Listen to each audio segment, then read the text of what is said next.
Isso pode ser um pouco pessoal, às vezes, né? Para mim, ele significa sentir-se chamado, né, para se consagrar a uma vida nova, né? Na busca das luzes da iluminação e procurar viver na presença divina.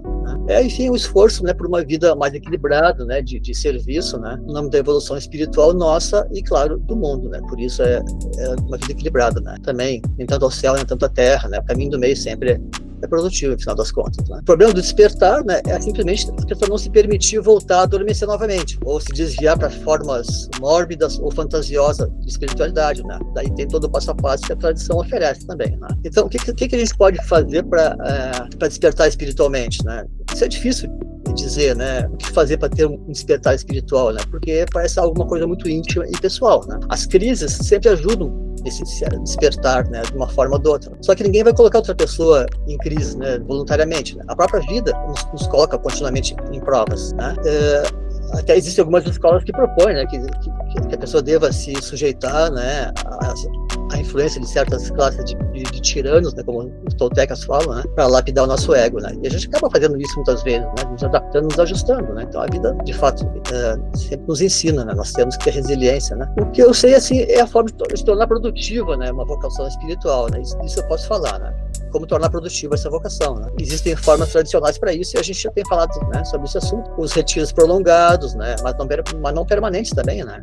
Em achanas ou moceiras, vamos poder ter, de fato, regar essa plantinha, né? Porque é como assim, a necessidade de colocar uma muda de uma planta num lugar seguro e protegido para ser regado e receber, né, a luz, o sol, os nutrientes que precisa, né? Também como os cuidados necessários a uma infância espiritual, né? Porque todo começo ele é uma infância. A propriedade de ouro que a gente acha que é tudo aquilo, na verdade, também é uma infância espiritual da humanidade. É uma resposta, talvez seja um pouco óbvia, né? Tem a ver com o caldo de cultura, né, desses tempos materialistas, né, que dificultam tudo, certo?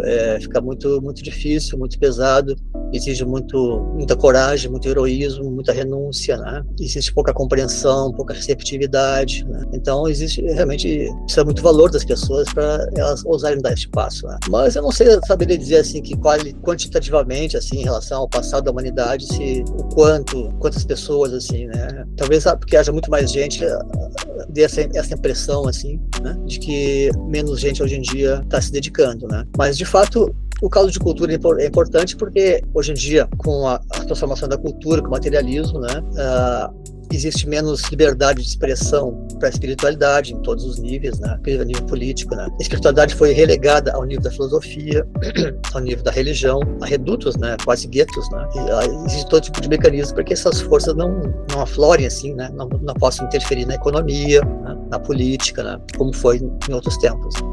Eu sei que nós temos a liberdade de criar, né, e até mesmo para dar um sentido para a vida, né? Isso é que faz toda a diferença, né? Eu vejo a existência da nossa espécie como uma espécie de corrida para criar esse sentido superior, né, enquanto é tempo. Então, o grande sentido da vida, acho que seria saber dar um sentido para a própria vida e para a própria existência, né? Porque nós somos livres, no final das contas, né? Isso é maravilhoso. Só que para muita gente, essa liberdade também é um peso. Então, acho que a melhor coisa que podemos fazer é nos inspirar naqueles que se saíram bem nessa tarefa suprema de procurar esse sentido, né, superior, essa saída superior, né, para os dilemas da existência, né? Do qual o primeiro deles é a própria morte, né? Também, ao mesmo tempo, nos primeiros ensinamentos que os grandes mestres trazem ao mundo é lembrar as pessoas que elas são finitas, né, transitórias, né, que elas têm um compromisso, né, com o seu destino, com as suas histórias, de procurar dar um sentido para a existência, né. Mas provavelmente cada um vai ter, né, a sua resposta para o sentido da vida, né, já que em termos espirituais a vida é uma oportunidade acima de tudo, né, como dizia o Buda, né, oportunidade para realizar uma evolução, né, íntima de libertação, né, da consciência. Se fala muitas vezes que não existe um livre-arbítrio, nem no mundo material, nem no mundo espiritual, as opiniões são bastante divergentes, né, mas ao mesmo tempo a gente sabe, né, que a essência da condição humana é o livre-arbítrio, né, por isso inclusive que eu falei antes, assim, que nós não temos um destino traçado e nenhum sentido da vida estabelecido, principalmente porque nós temos esse livre-arbítrio intrínseco, né? Mas ao mesmo tempo nós temos toda uma série de condicionamentos, né? O ser humano, ao contrário do que eu achava lá atrás, né, que naqueles mitos do bom selvagem, né, do nascimento positivo, né, bom do ser humano, na verdade o ser humano hoje eu vejo como uma folha em branco, né? Muitas vezes o que as pessoas chamam de purificação, simplesmente procurar regressar a essa branquitude, assim, da lavagem. Mas isso não é espiritualidade, as pessoas confundem espiritualidade com purificação, né?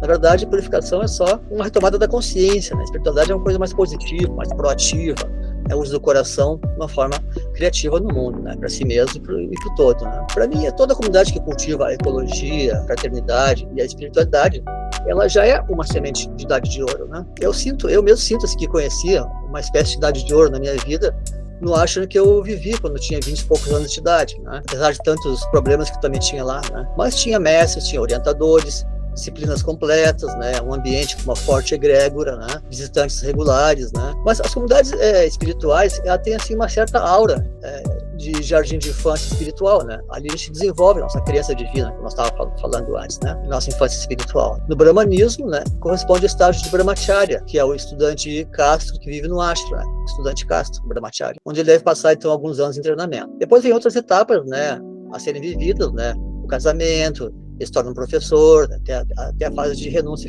final, né, do sannyasi, né. Então tudo isso torna muito produtivo porque ele passou aquela primeira etapa, né, de aprendizes, né, não ashram, né, como estudante. O ashram, então, é um lugar, né, para se amar e ter saudades, né, a comunidade, né, para revisitar sempre nossas memórias, né, mas com o tempo acaba virando só aquilo que ele significa, assim, né, um símbolo da nossa fortaleza interior, né, nosso próprio ashram íntimo, né, que nós conquistamos. O objetivo, então, não é permanecer sempre, né, nas comunidades, né, ou no ashram. Fazer isso seria tão equivocado como jamais ter participado dela, desses lugares, desses centros. E essa dialética até aparece novamente bem descrita, né, como mencionei na Tábua de Esmeraldas, né, sobe ao céu, desce à terra, né, para ter o poder das coisas, né, enfim, o caminho do meio, né, a libertação no mundo de equilíbrio, né. Então, né, como disse, é uma espécie de processo tântrico existencial, né, procurar juntar os opostos.